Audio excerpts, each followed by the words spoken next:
Verso 18: logo ele tem misericórdia de quem quer e também endurece a quem lhe apraz.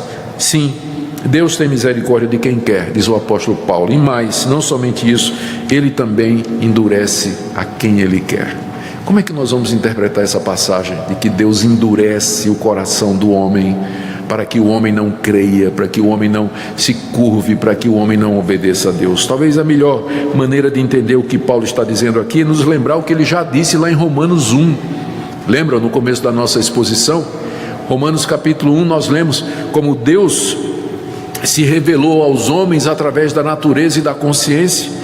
Em seguida os homens rejeitaram essa revelação de Deus e se voltaram contra ela e torceram a glória de Deus e adoraram as criaturas em vez do Criador.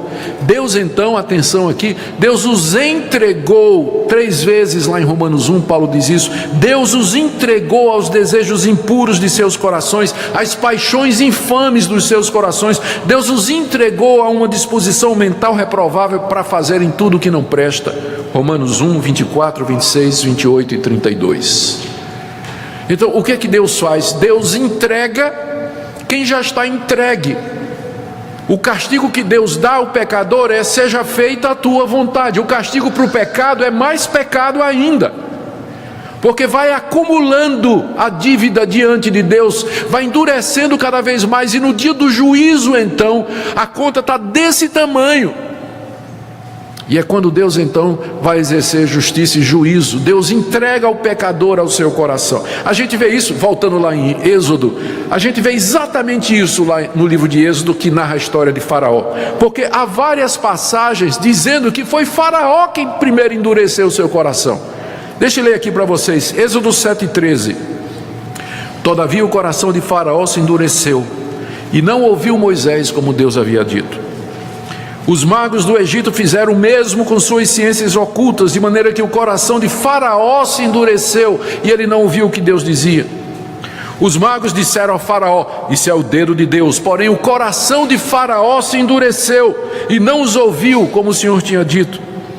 Tendo visto Faraó que cessaram as chuvas, as pedras e os trovões, tornou a pecar e endureceu o coração, ele e os seus oficiais, e assim de coração endurecido, Faraó não deixou sair os filhos de Israel. Então vejam, são pelo menos, eu anotei aqui, 4 passagens, onde 6 vezes é dito que Faraó endureceu o seu coração. E ao lado dessas passagens tem outras que vão dizer: porém, o Senhor endureceu o coração de Faraó. Êxodo 9:12. Êxodo 10:20, o Senhor endureceu o coração de Faraó. Livro de Êxodo, capítulo 11, verso 10. Moisés e Arão fizeram todas essas maravilhas perante Faraó, mas o Senhor endureceu o coração de Faraó e não permitiu que saísse da sua terra os filhos de Israel. E Êxodo 14:8, porque o Senhor endureceu o coração de Faraó, rei do Egito, para que perseguisse os filhos de Israel. A conclusão que nós chegamos é essa. O que Paulo quer dizer com Deus endurece a quem lhe apraz? Ele quer dizer que todos os homens são endurecidos por natureza, como resultado do pecado de Adão e de seus próprios pecados, e da rejeição da revelação de Deus em suas próprias consciências. Nós já nascemos endurecidos contra Deus, revoltados contra Deus, hostis a Deus, sufocando a verdade de Deus revelada na consciência e na criação. Deus então tem misericórdia daqueles endurecidos a quem Ele resolveu salvar, dando a vida em Cristo Jesus, chamando pelo Espírito, amolecendo o coração, derretendo o coração, de forma que a pessoa possa se converter e crer em Jesus. Aos outros, Deus entrega aos seus próprios corações já endurecidos. Deus simplesmente não faz nada, já está endurecido. E quando Deus retira a sua graça, ou deixa de conceder a sua graça, o coração do homem se endurece ainda mais, mas já está endurecido. Deus não endurece ninguém que antes já não estava endurecido. Deus não endurece ninguém que antes já não estava endurecido. É o caso de Faraó. E quando Deus entrega às pessoas a dureza do seu próprio coração, eles endurecem ainda mais. E Deus manda os seus juízos, castigos, envia falsos profetas, falsas doutrinas e os entrega aos seus corações corrompidos. Eu quero que vocês abram aí comigo na 2 aos Tessalonicenses, onde nós temos outra passagem. que nos ajuda. Verso 9, capítulo 2, 2 Tessalonicenses 2:9. Ora, o aparecimento do iníquo, do anticristo, é segundo a eficácia de Satanás, com todo o poder e sinais e prodígios de mentira, com todo o engano de injustiça aos que perecem, porque não acolheram o amor da verdade para serem salvos. Não acolheram o amor da verdade para serem salvos. Ao verso 11, por isso, Deus lhe manda a operação do erro para que creiam na mentira. O próprio Deus manda a operação do erro para que essas pessoas creiam na mentira. Por quê? Porque elas rejeitaram a verdade. Deus endurece quem já estava endurecido. Deus manda a operação do erro para quem já rejeitou a verdade.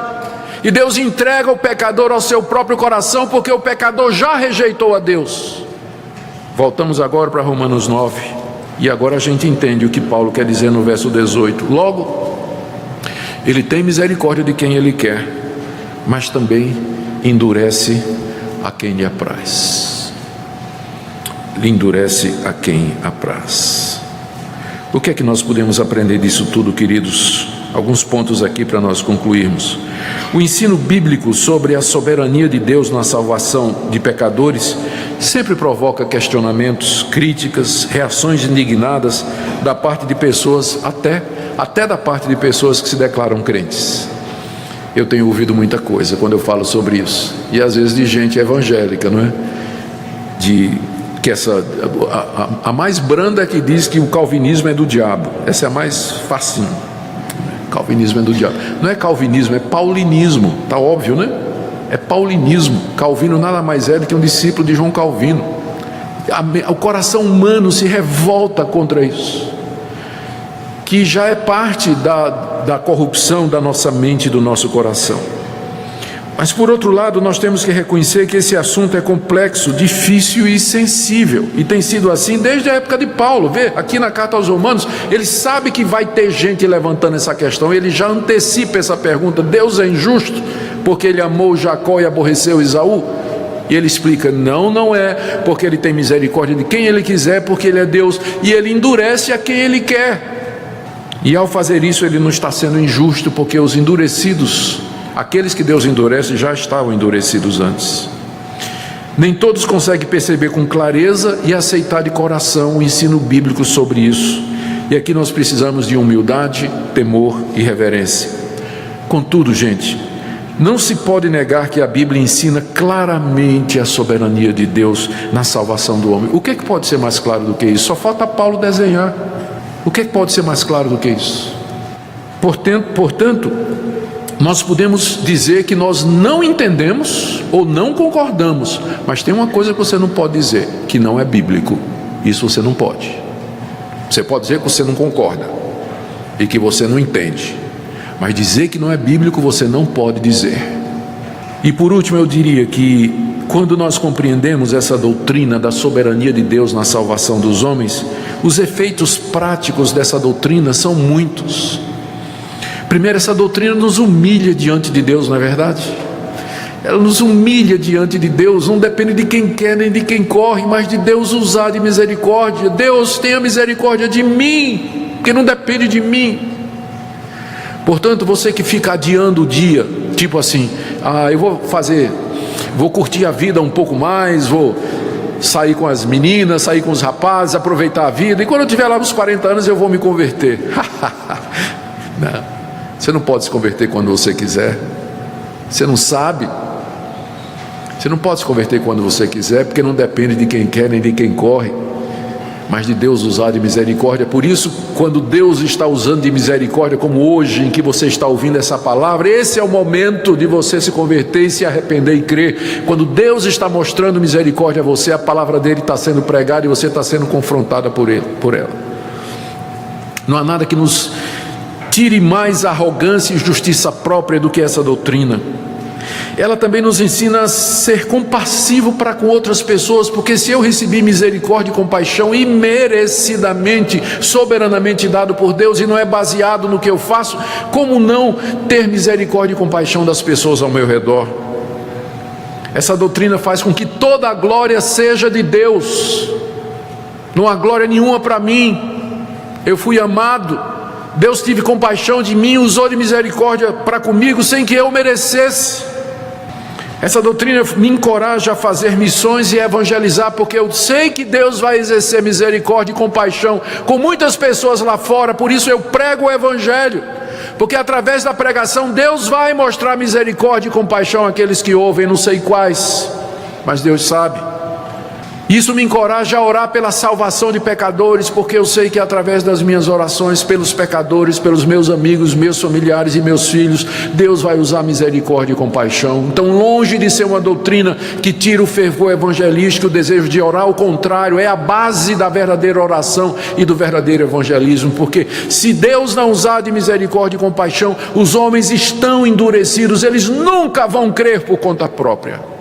Portanto, é dever nosso, daqueles que entendem essa doutrina, de louvar a Deus, agradecer a Deus, orar, interceder, evangelizar e amar e humilhar-se, dar toda a glória a Deus, porque de fato a salvação pertence a Ele.